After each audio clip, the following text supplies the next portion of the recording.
Welcome, church, to another installment of our Psalm series. Today we are joined by Pastor Phil, Pastor Ken, and Danae. Danae is a part of our groups team and our kids ministry team, and she's been serving alongside of us for a long time now. So thanks for joining us, Danae. So today is Psalm 7. Let's start in verse 1. Lord, my God, I take refuge in you. Save and deliver me from all who pursue me, or they will tear me apart like a lion and rip me to pieces with no one to rescue me. Lord my God, if I have done this and there is guilt on my hands, if I have repaid my ally with evil, or without cause have robbed my foe, then let my enemy pursue and overtake me. Let him trample my life to the ground and make me sleep in the dust. Verse 6-9 then goes to talk about a cry for vindication. Rise, O Lord, to help me. And then picking up in verse 10, my shield is God Most High, who saves the upright in heart. God is a righteous judge, a God who displays his wrath every day. If he does not relent, he will sharpen his sword. He will bend and string his bow. He has prepared his deadly weapons. He makes his flaming arrows. We'll just pause there. Yeah, talk to me about what speaks out to you in Psalm chapter 7.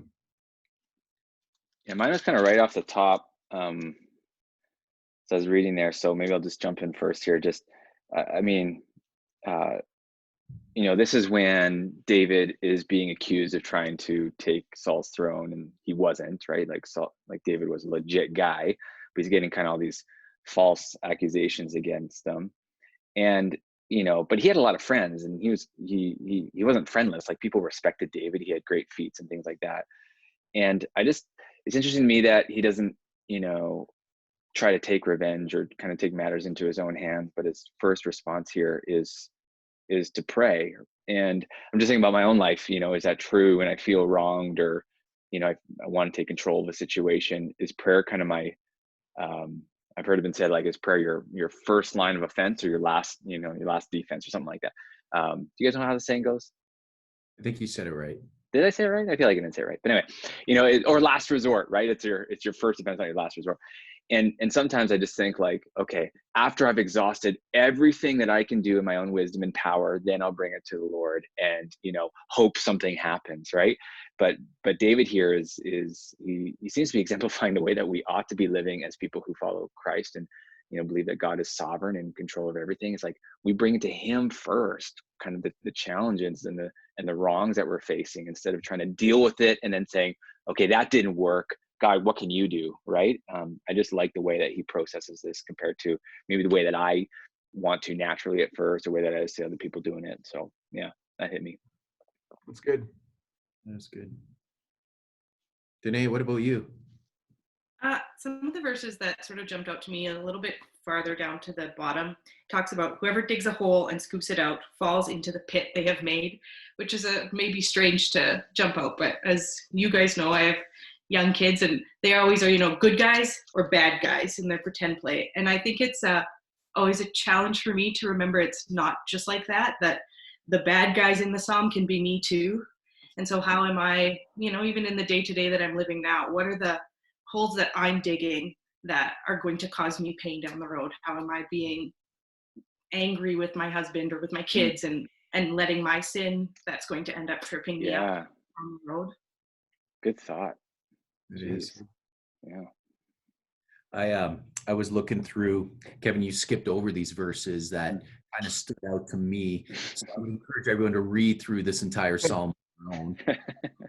But the verses 6-9 were just interesting to me, because he starts off, he says in verse 1, I take refuge in God, but then he's like saying, yeah, I'm going through this. People are accusing me of things that I haven't done. And then he's saying, arise, O Lord, rise up, awake. So he's kind of like, God, I know you're there, but you're not doing anything right now. And I need you to step in. I need you to wake up, almost.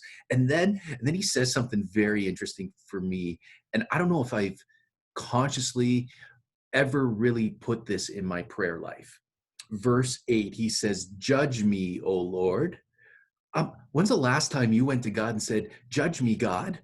Like, he's saying this as his prayer right now. Judge me according to my righteousness and according to my integrity.